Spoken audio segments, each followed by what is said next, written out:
નમસ્કાર, જોહાર. હું છું સનફ આદિવાસી અને આજે વાત કરીશું આપણે તાપી જિલ્લાની. તાપી જિલ્લામાં જ ખૂબ મોટા પાયે માટીના ગોરખ ધંધાઓ ચાલી રહ્યા છે.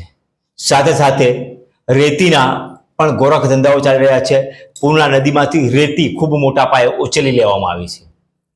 વાત કરીશું આપણે ડોલવણ તાલુકાના ઉમરવાવદુરની. ઉમરવાવદુરમાં થોડા દિવસ અગાઉ એક અહેવાલ ચલાવવામાં આવ્યો હતો અને અહેવાલમાં બતાવવામાં આવ્યું હતું કે માટી જંગલ અને ગામની પડતર જમીનમાંથી માટી ખૂબ મોટા પાયે ઉલેચવામાં આવે છે, વેચી દેવામાં આવે છે, ચોરી કરીને વેચી દેવામાં આવે છે. પણ તંત્રને ધ્યાન લાવવામાં આવ્યું, તંત્રએ તપાસ કરી, પણ તંત્રએ તપાસ કરતા કેવું માલુમ પડ્યું કે તંત્રએ તપાસ કરી, પણ તંત્રને ફરી પાછું પૂછતા તંત્રએ જણાવ્યું કે જે માટી જે છે એ ચોરાઈ તો છે, પણ ચોરટાઓ ત્યાં નથી, ચોરટાઓ ભાગી ગયા છે. હવે ચોરટાઓને પકડશું કઈ રીતે? એવા જવાબ ડોલવણ તાલુકાના સર્કલ મામલતદારશ્રીના છે. પણ મામલતદારશ્રીને ખબર હોય તો મામલતદારશ્રી પાસે એક કાયદો છે, એમની પાસે પાવર છે. પોલીસ સ્ટેશન ડોલવણમાં છે, પોલીસ સ્ટેશનમાં 0 નંબરથી એફઆઈઆર કરી અનામી વિરુદ્ધ એમણે ફરિયાદ દાખલ કરવાની હોય છે કે કોઈક અજાણ્યા ઈસમો દ્વારા માટી ચોરવામાં આવી છે. એનું તપાસનું કામ પોલીસ કરશે. પણ અધિકારીશ્રીએ ફક્ત તપાસના નામે મીંડું કરી તપાસની અહેવાલ આગળ મોકલી દેવામાં આવ્યો છે, પણ તપાસ ન કરી. તપાસ ન કરવાનું કારણ પણ અકબંધ છે કે તપાસ કેમ ન કરી એનું કારણ પણ કોઈને ખબર નથી. પણ જે જગ્યાથી માટી ચોરાઈ છે એ માટી ચોરનાર ચોરટાઓ હજુ પણ બેફામ અને ખુલ્લેઆમ ફરે છે અને માટી ચોરવાનું કામ ચાલુ છે.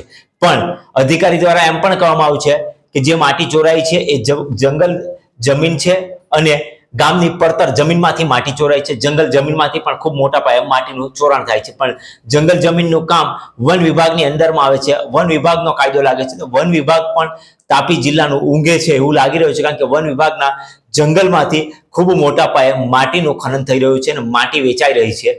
પણ જંગલ ખાતાના અધિકારીઓ ફક્ત અને ફક્ત તાઇફા કરવામાં કે કોઈ બીજી જગ્યાએ વ્યસ્ત છે. જંગલની જમીન સાફ કરી દબાણ કરી લેવામાં આવશે, ત્યારબાદ જંગલ જમીનનો દાવો માંડવામાં આવશે. ત્યારે જંગલના અધિકારીઓને ખબર પડશે કે અમારી જમીન આ જગ્યાએથી સાફ થઈ ચૂકી છે, એના ઉપર હવે દાવો લાગી ચૂક્યો છે. અને ત્યારબાદ પ્રજા સાથે ઘર્ષણ કરશે અને ત્યારબાદ પ્રજાને જમીન આપવી પડશે, ક્યાં તો પ્રજા સાથે ઘર્ષણ કરી એમની ઉપર કેસ થશે.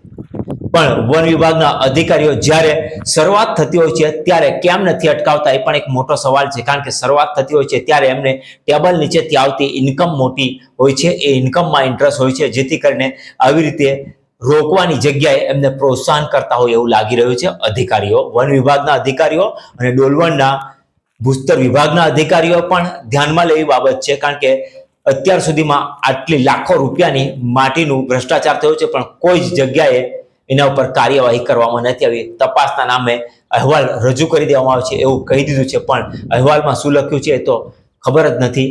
પણ આવનાર સમયમાં જોવાનું રહેશે કે શું માટી ચોરનારા ઉપર કાર્યવાહી થશે, એમના વાહનો જપ્ત થશે, એમના જે દંડ ભરવાનો હોય છે, રોયલ્ટી ભરવાની છે, રોયલ્ટી એ ભરાવવામાં આવશે ચોરટાઓ પાસે, કે પછી એમ જ ચોરટાઓને છાવરવામાં આવશે. બીજી બાજુ પૂર્ણા નદીમાં પણ ખૂબ મોટા